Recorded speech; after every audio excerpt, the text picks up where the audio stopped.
You're listening to the Journey Podcast. Ready to unlock the secrets behind the age-old practice of manifestation? Find out more in this episode. Hi, I'm Petra Brunbauer, and with decades of experience with sadness, pain, anxiety, and stress, I finally figured out how to leave all that behind. And this podcast shows you how to break free permanently so you can reclaim your sanity and find the self-esteem and energy to go after the life you desire. With real talk about mental health, holistic healing, and the tough journey of coming out the other end. This is the Journey Podcast. Welcome to today's episode. In this engaging conversation, we explore the art of manifestation and its intricate connection to the law of attraction, twin flames, and the alignment of our deepest selves. Together, we embark on a journey into the realm of spiritual awakening, uncovering how these concepts can become powerful tools for enhancing mental health and overall well-being. Our guest, a passionate advocate for understanding the intricate dance of manifestation, shares insightful perspectives on how we can harness these forces for personal transformation. Kurt Johnson is a law of attraction master and a twin flame coach on a mission to reshape lives through a holistic approach. He stands apart from conventional online spiritual figures by steering clear of spiritual bypassing, guiding individuals beyond mere manifestation techniques. He acknowledges that change comes from within and respects each individual's readiness to embark on their unique journey and rediscover their true selves. Kurt offers an unconventional perspective, bridging the gap between science and spirituality. He's on a mission to merge the realms of science and spirituality, drawing from his personal encounters with the unseen. Let's meet Kurt Johnson.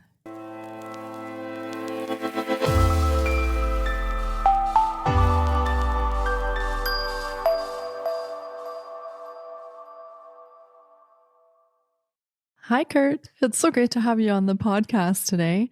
I've been looking forward to getting to chat with you because the art of manifestation is such an amazing topic for today's episode. I can't wait to dive in. Welcome to the podcast. Thanks for having me. Yeah, it's my pleasure. And do you want to share a little bit about yourself and what you do and how you came to do what you do today? Well, the short version of the long story is that I'm one of these people who've had some very, very interesting, I guess what you would call spiritual experiences since I was like 5. So I had my first out-of-body experience at that age. I have been visited by physical angels at that age, and they even left me something. They left me a feather. And I had that feather until well into high school. And that's significant because you know how kids, they imagine things and, maybe they made it up. No, I still had the feather. I think my mom might have accidentally threw it away or something when she was cleaning, but I had it. I was a junior in high school. That was the last time I remember seeing the thing. And I've had lots of other interesting experiences like that. And I think that is significant because you can't talk me out of recognizing that there is a higher intelligence. I'm using that word on purpose because what that is throughout the millennia has been subject to many different dogmatic beliefs and whatnot. And interestingly, always had a propensity for science. I've even taught science. So kind of the way things are going in the science community is it's starting to look like the current conversation is, we're living in a participatory universe. We're living in a simulation. And some people might think that sounds ridiculous, but we're talking about top shelf science and top shelf scientists.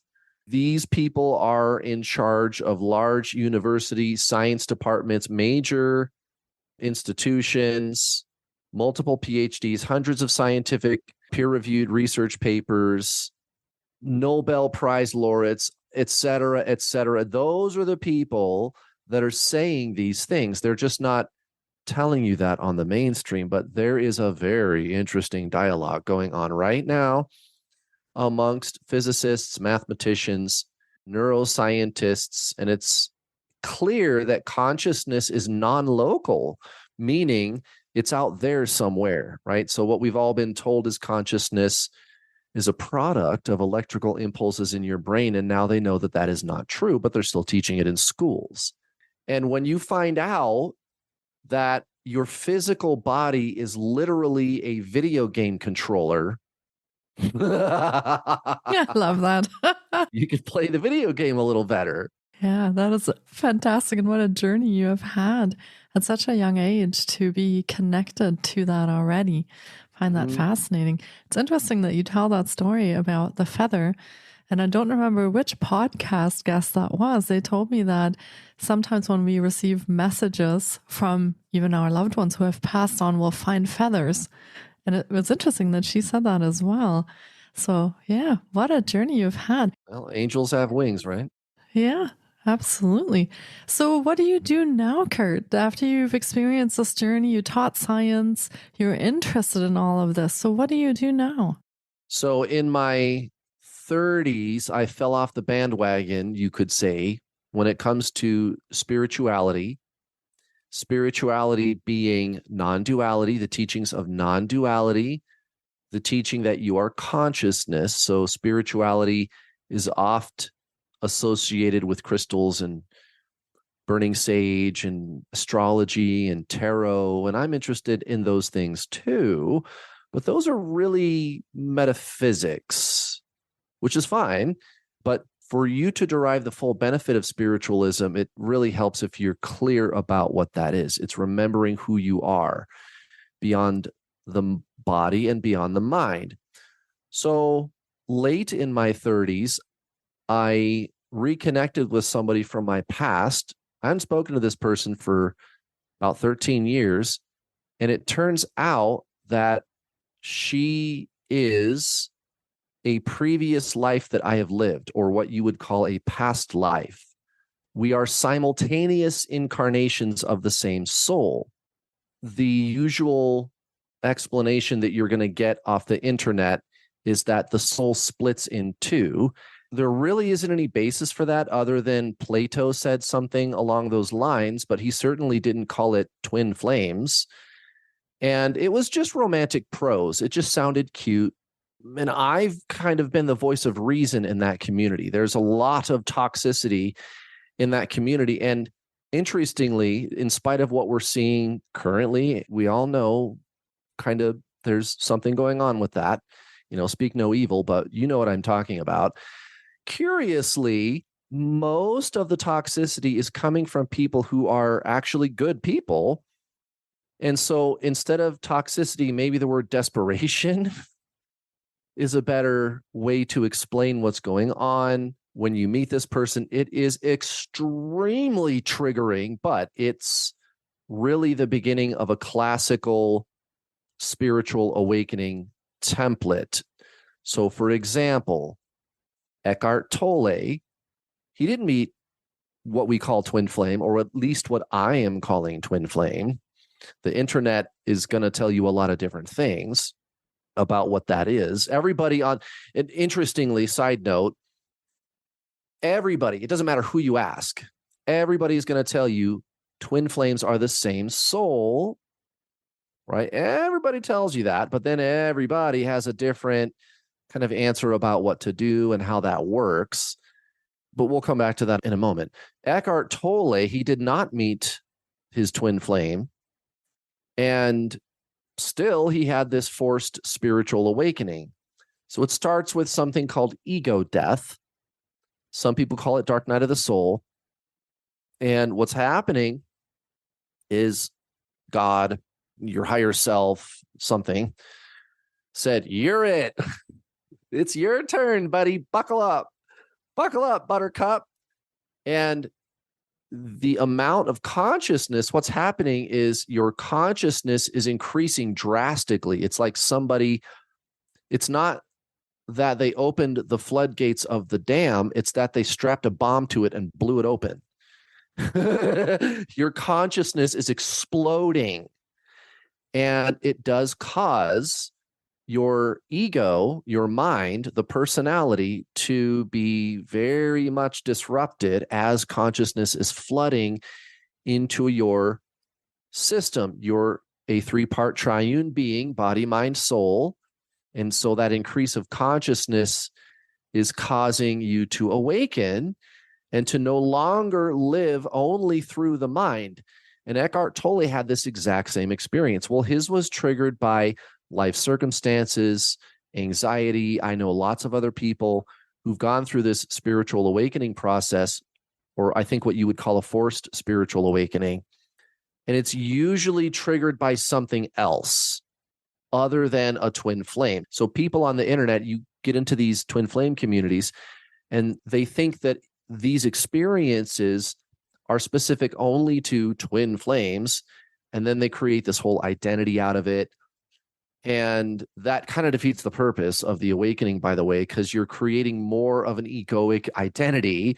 Now it's, I'm a twin flame. And Eckhart Tolle, he talks about this. He says, watch out for the spiritual ego, right? He's always talking about that. Don't make a spiritual identity, because the self, the soul, who you really are beyond the body and the mind, is non-duality. It's consciousness and it's formless. It's not an identity. So this is what happened to me. I met this person.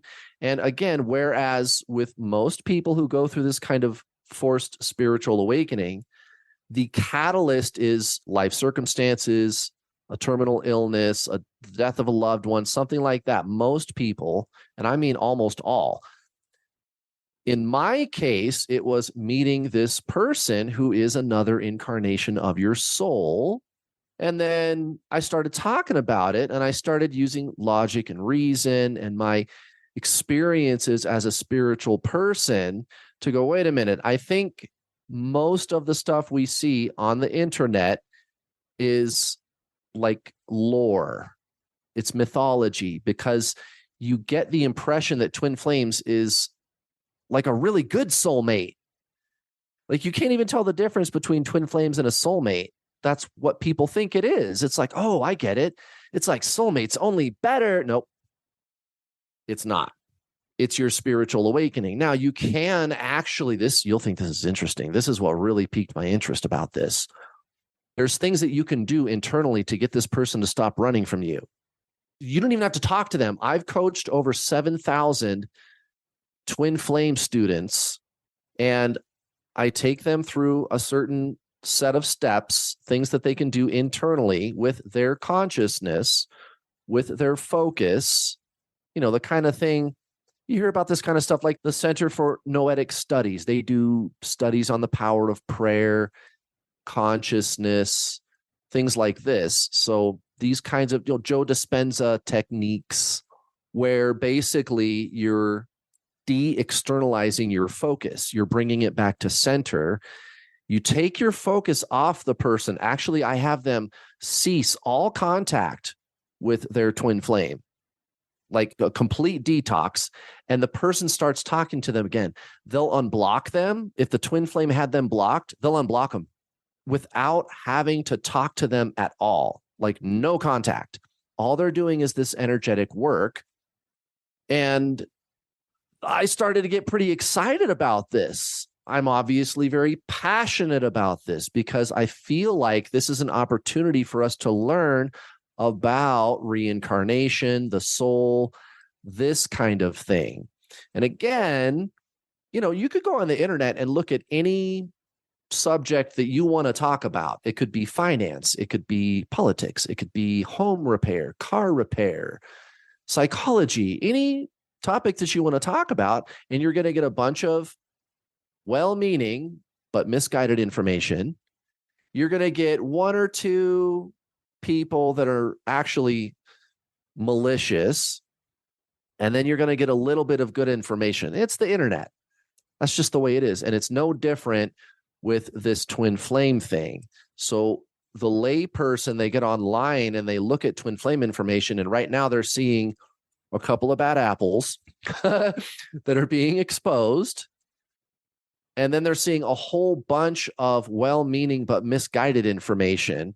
And what's really going on is this is just your spiritual awakening. This person is you in another body.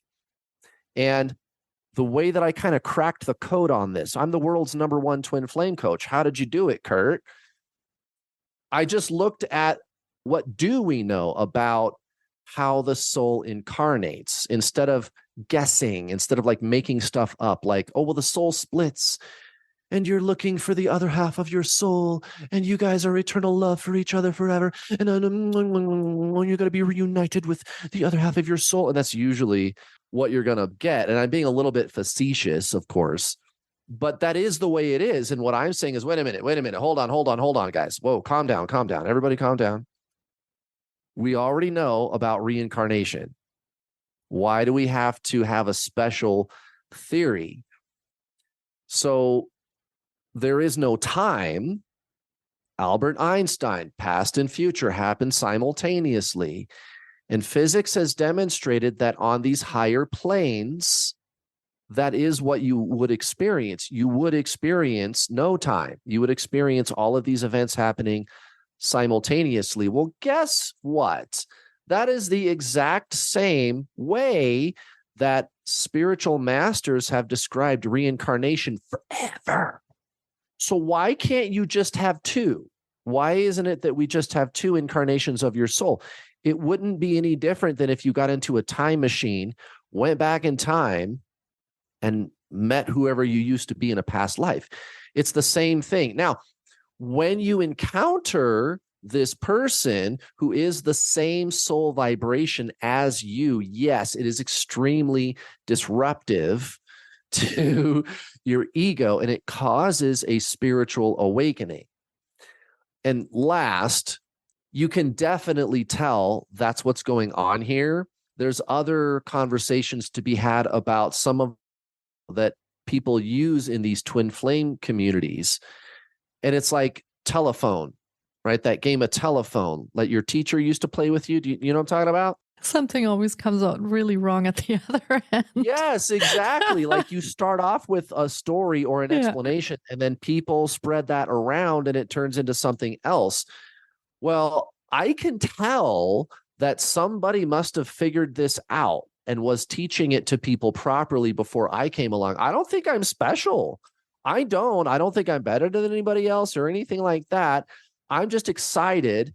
And I'm looking at 2 + 2 = 4. And I'm going, oh my God, this is the answer. Everybody listen, right? I'm just excited about it. I know this is the truth of this because of the lingo that people are using in this community, namely the words separation, union, detaching.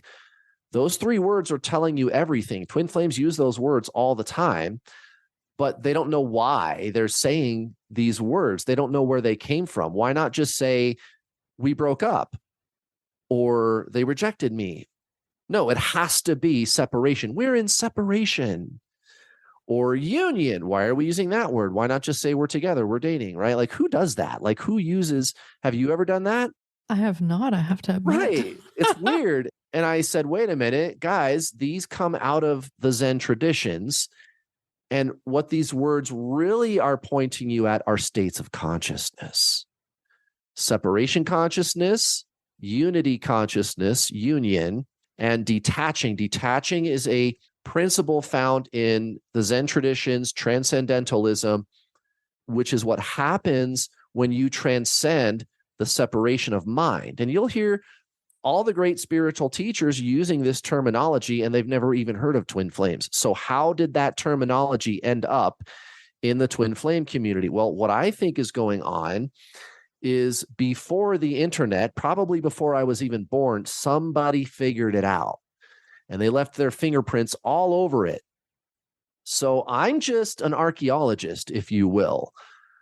I didn't necessarily come up with this stuff. I just kind of looked at the clues. You know, it's like I'm a detective and I figured this all out. And that's how I've been able to amass such a following, because people come to me who think they met their twin flame and they try this out and it works. And I've had people come to me, Kurt, I've been doing this for 10 years.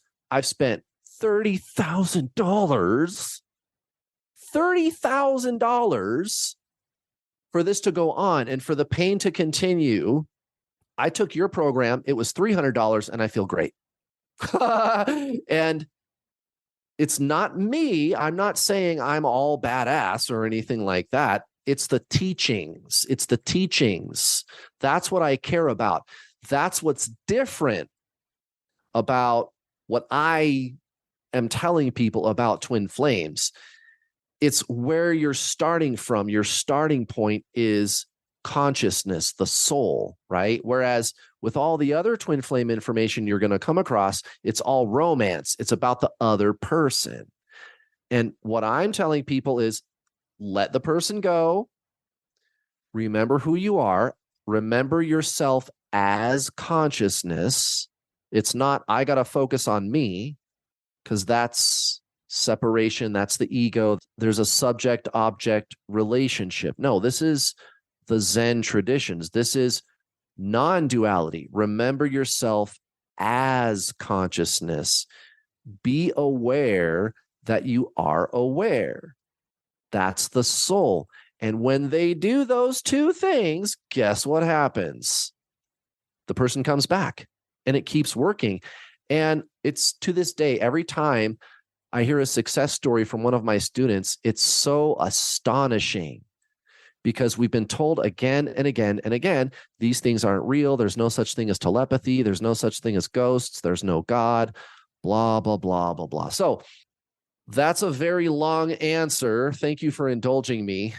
But that's where I came from. I'm a code cracker, I guess you could say. I'm looking at this thing. Yes, it's real. No, what the average person is going to see about it isn't quite right. It's the internet. That's what you're going to get. It's fine. I'm not here to put anybody down or anything, but that's the way it is. It's the internet. You're going to get that. Yeah, that makes sense. Thank you for telling Here that I am. story. I love that. So many fascinating things that you're bringing up that are making me think and making me wonder. Now, I'm curious. So does everybody find this twin flame at some point or another? Or is there just some people that do? Because I don't actually know anyone who thinks that has found their twin flame. So is this a very common thing? Yeah, no, it doesn't appear to be. I've heard hypotheses that everybody's met their twin flame, but the awakening process was not initiated. And I'm thinking, okay, well, what is your mechanism? Like what initiates? Although you could easily explain that with free will. The soul has complete free will. It can arbitrarily say, okay, it's time. It can do that. And that's been referred to as soul recognition. What we want as a mental position is, well, what's the mechanism? And I don't know if there is one. Now, that's one conversation about your question. The other conversation is, well, maybe how we're looking at what this phenomenon is what is shaping our question. So let's take a step back. Who's to say, if there's no such thing as time, all of the individual incarnations that you have ever lived and ever will live, your higher self on these higher planes, they call it heaven, right? Physicists call it the field, right? The quantum field. That's what they call it. So we know that that's real. From the perspective of your higher self, all of these individual incarnations are happening simultaneously, right? There's no time. There's no such thing as time. That's a fact. There is no time. We seem to experience it down here in the physical world, but even NASA scientists have to deal with the time differential. Space travel, when you send a spacecraft out into space, you can measure the difference between the two clocks. They've measured that. Okay, so anyway, who's to say you don't have 4 of you roaming around right now? Or what if the human lifespan was 500 years? What if you could live to be 500 years? The book of Genesis apparently says you can do that, right? What if that's true? What if we used to be able to live that long? Well, then you would maybe be able to have a cup of coffee with whoever you were in the 1800s. But the question is, how would you know that? How would you know this person was you without the activation of the spiritual awakening? And that's what makes this very, very different from soulmates is that there is a spiritual awakening triggered by this person up to and including Kundalini activation. You're going to start seeing all kinds of repeating number patterns everywhere. Obsessive thinking for a time takes place over this person, on and on and on. There's the spiritual awakening experience that you have. All of these amazing spiritual gifts emerge. That's a clear indicator that something's up with this person. But without that, how would you know? So you, my friend, you could have already met two people who you used to be or will be in the future. The thing that confuses people about this is they think of reincarnation as linear, right? So I died in 1970, and then I was reincarnated in 1974. That's maybe part of the problem is we call it reincarnation, right? And then I'm going to die, and then I'll be reincarnated again. And so going in a straight line. Well, that's not how time works. Past and future happen simultaneously. Albert Einstein. And again, from these higher planes, that is what's going on. So why can't you hop all around in time from life to life to life? So in your next life, why can't you go back 200 years and reincarnate there? You can. You absolutely can. And even science is saying that those are the laws. Those are the laws of physics. And then you've got, again, spiritual teachers all throughout history explaining reincarnation. And that's what they're going to tell you. Like when you leave your body, you're in a place that's beyond time. So there's congruency there. And I think there needs to be a study about this. So again, to your question, what really is going on with reincarnation, what is linear, is the evolution of consciousness. That everybody agrees on that. Everybody agrees that the whole object of reincarnating a bunch of times is for you to evolve and to grow spiritually. So the evolution of consciousness is a straight line. So with this person who we are calling twin flame, you're essentially looking at somebody who you used to be in the past. You lived that whole entire life. And this is possible because you can bounce all around in time during each incarnation or between each reincarnation. So that's really, again, thank you for indulging me with these rather longish answers. I love that. But there's a lot of, I think, confusion about how time works, what's going on here. And so, to your question, yeah, it's possible. It could be that you've met people that you used to be or will be, and you just don't know it yet. And maybe you never will. Maybe your higher self will never say, all right, you're up. It's time, buddy. Yeah. Yeah. Oh, that is fascinating. I think possibly some listeners may have to really rethink how they look at the world or what they were brought up with in regard to time and the soul, how we experience things on this planet, because this might be quite out of left field to think that there is no time, that we can be future and present, past all at the same time. So this is really fascinating. I'm wondering, it would explain like remote viewing, telepathy, how they can see future events. Yeah, because that is happening at the same time. So everything. Yeah. Mm-hmm. I'm curious how, as beings that are in a physical body at this place and time at the moment, how does this all affect our mental health? Because you mentioned Eckhart Tolle, who had a lot of anxiety as he was going through this awakening. Is this a common experience that people may feel, this discomfort, the mental distress, and these feelings, this uneasiness as they're going through these awakenings or maybe coming up to these awakenings? Are these things that you have observed? Yeah, anybody's spiritual awakening. Again, most people, their catalyst is, life circumstances. And it is very stressful, to say the least. It really takes you to the end of your rope, but the object is to shake you out of your slumber. And, there's people who have had near-death experiences. Gosh, what is that documentary called? I don't remember. It's a pretty popular one, but there was one gentleman, who had 3 near-death experiences.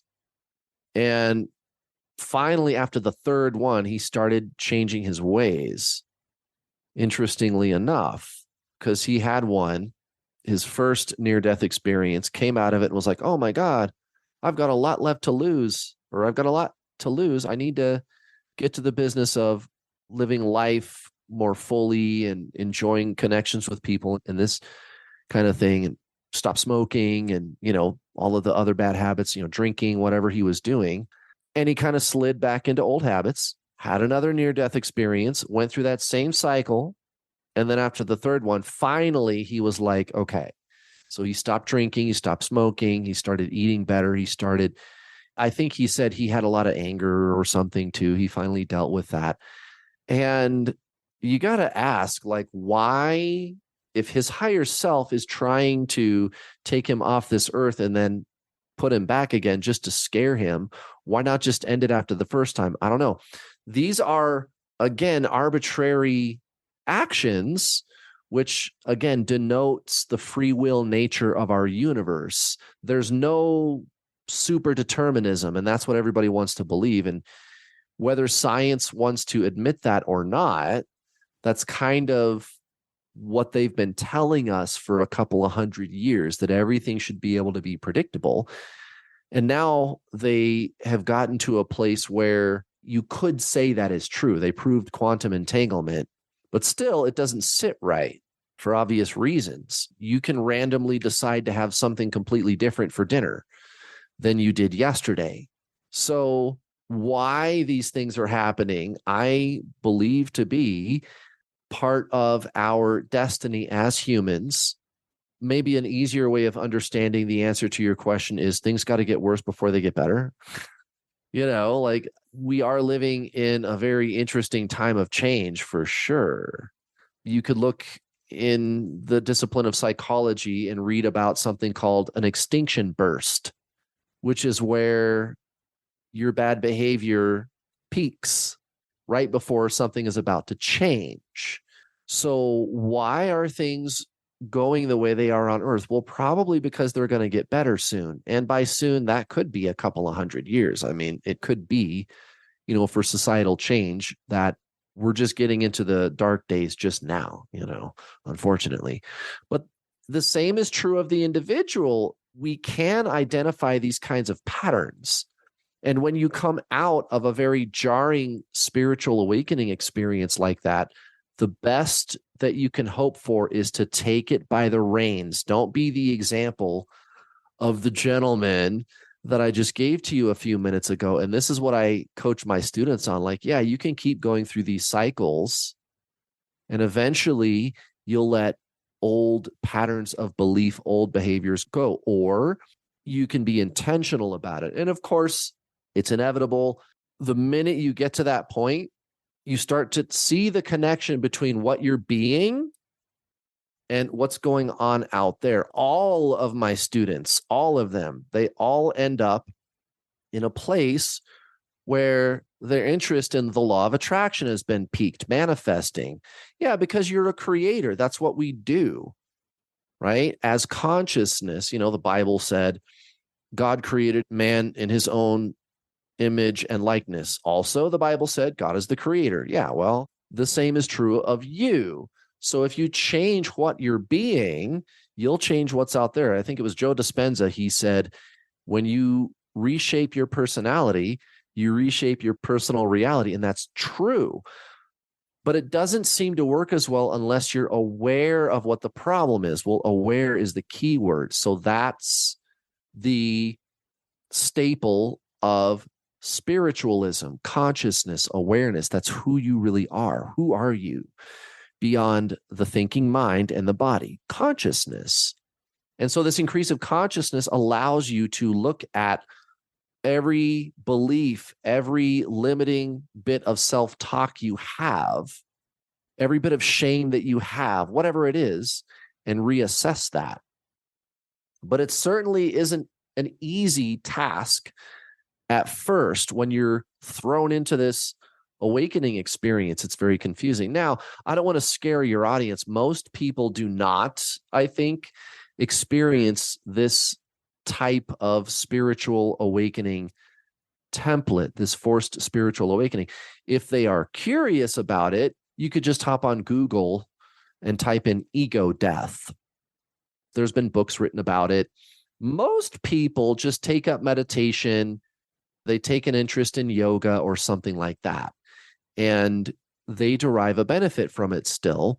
So I don't know why it happens to some people and why it doesn't to others. Perhaps, again, this greater intelligence that we are participating with is what's in charge of that, right? So we are living in a gigantic being called God, and you are made of the stuff of this God. It's the infinite consciousness, and the more conscious you are, the more that it wants to interact with you. It's very playful too, and it has a very good sense of humor, I should add.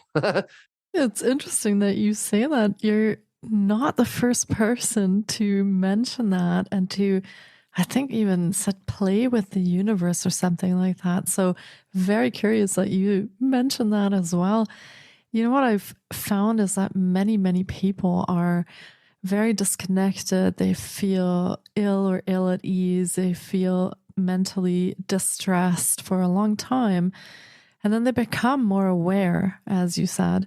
And as they start changing and becoming more aware, they find that this can almost be a healing experience for them as they're aligning more with who they truly are, what they're supposed to be doing, creating, and what they're finding in this awareness. So the process, although it can be jarring and scary at times, I think it does serve a purpose also of realigning you and bringing that healing to you in these different times that are going on around us. So, yeah. No, suffering does cause great spiritual growth. Again, our good friend Eckhart Tolle, Rupert Spira, Ram Dass, any of these, you listen to them talk long enough, it's inevitable. They're going to talk about it.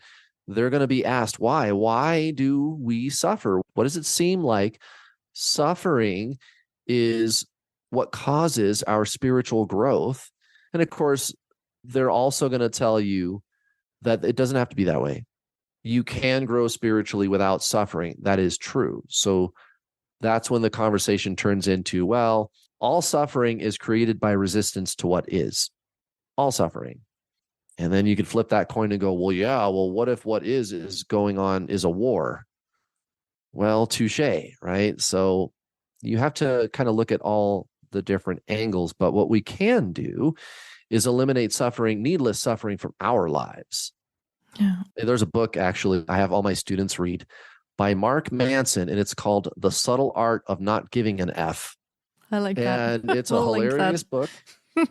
Yeah, it's very colorfully written and very spiritual, and it speaks to this very same teaching of acceptance of what is. And even interestingly, what I've learned about manifesting is even when you have something like a war, spiritual acceptance, not approval. I don't mean approval when I say acceptance, but spiritual acceptance of what is. Even a thing like a war, that energy is what it takes to dissolve the conflict. And again, acceptance is not I like it, it's not I dislike it. It's neither of those. It's confirmation of the isness of what is. This is why Jesus was able to say to his torturers, forgive them, for they know not what they do. So personal change, it comes from the same place. It's the realization that you are not that which resists events in your life, whether it's a war or losing a contact lens, or getting a letter from the IRS or whatever, your car breaking down. Resistance to what is what causes suffering. Doesn't mean you have to like it, but it's the ego's involvement in the situation. And again, these are the ancient cherished teachings of spiritualism, of non-duality, this remembrance that you are deeper than the resistor, You are not that which resists. You are not the seeker. You are not the questioner. Some people, they seek spiritualism. Well, you already are that. You just have to remember that you are not that which seeks. And it's like a magic trick. It just transforms your life. And you go on to reprogram many of the personal beliefs that you had and radically change everything in your situation. And again, we are living in a participatory universe. There is a mechanism, a cosmic mechanism in place, which is coordinating the events in your life based on what you are being energetically. It is true. I just watched an interview with a world-renowned mathematician named Greg Shaiton, and he's also, like a fellow on many different advisory boards, scientific inquiry boards, physics, right? Physics and advanced mathematics are two peas in a pod. So physics, he is no stranger to. And he just came right out and said it. Yeah, the universe is mind. And again, he's not one of these, he's not just some guy on Reddit talking or something like that. You know what I mean? He is a very distinguished scientist with lots of credentials, accolades, highly recognized, highly respected, multiple PhDs. He even has his very own number named after him, right? He's one of those guys. He's like the Albert Einstein of mathematics. And I got to watch him and Robert Lawrence Kuhn talk about the nature of reality. And he said, yeah, this universe we live in, the physical component of the universe manifests from a bath of information. And you think, what is that supposed to mean? That sounds esoteric. And he goes, yeah, it's mind. There, I said it. He kind of like that, like there, I said it. So this is a very radical departure from what we're told in the mainstream about the nature of the universe. And here are some very serious scientific minds saying, yeah, we think the universe is mental. By the way, again, guess who also said that the universe is mind? Hermes Trismegistus, a spiritual master who also was the teacher of none other than Abraham, like the Abraham, right, of the Bible, Hermes Trismegistus. And, you can stop on YouTube and read his book about Hermetic philosophy. One of the first things they talk about is, yeah, the universe is mental. Well, that was written like 6,000 or 7,000 years ago. Very interesting time to be alive, my friend.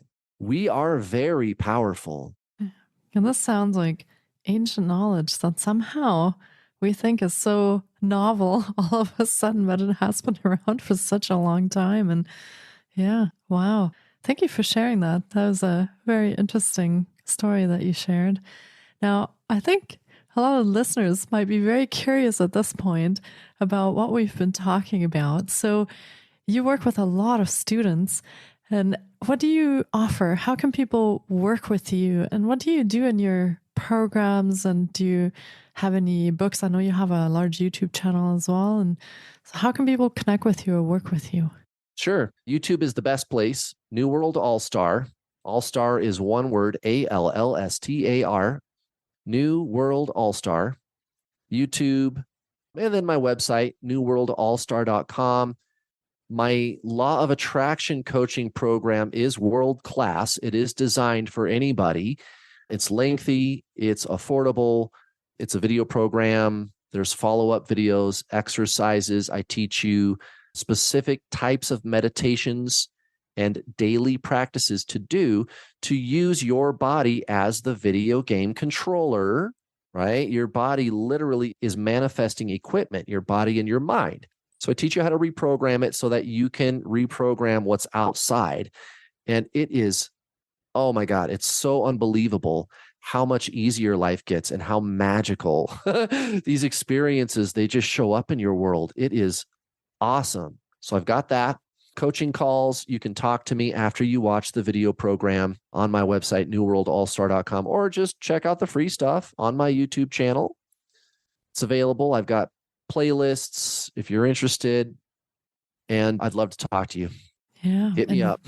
Sounds great. And we will be linking to all of Kurt's offerings in the show notes as well. I've got a free offering just for your guests too, before I forget. There's one more thing. Yes.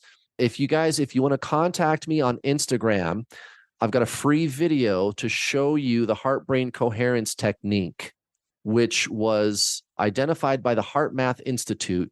And this technique, you do it for about a week and you'll start to get all kinds of intuitive information. Like you'll start having telepathic experiences. So free video, just contact me on Instagram. And when you do, put the word heart, HEART, heart, in the chat box, and I'll send you a free video. Amazing. Thank you so much for that. And we'll make sure that we link your Instagram handle in the show notes as well, so our listeners know how to get a hold of you there. And of course, we'll be linking to all the other offerings as well, the YouTube channel, the website, so that you know how you can get in touch with Kurt if you've had your curiosity piqued by this episode and what we've been talking about. And maybe that'll cause you to have that sink in for a little bit after you listen to it, and then dive in and maybe learn some more about it. So yeah, well, this has been another incredible episode.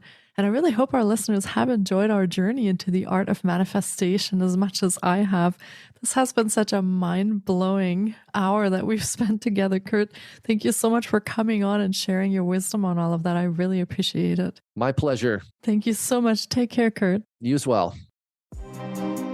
Thank you so much for taking time out of your day to listen in. If you enjoy the Journey podcast, please support us by subscribing, sharing on social media, and leaving us a review. We appreciate you. And you can find more of The Journey on Facebook, Instagram, TikTok, and our website, thejourney.com. Sending you love and courage, and see you next time.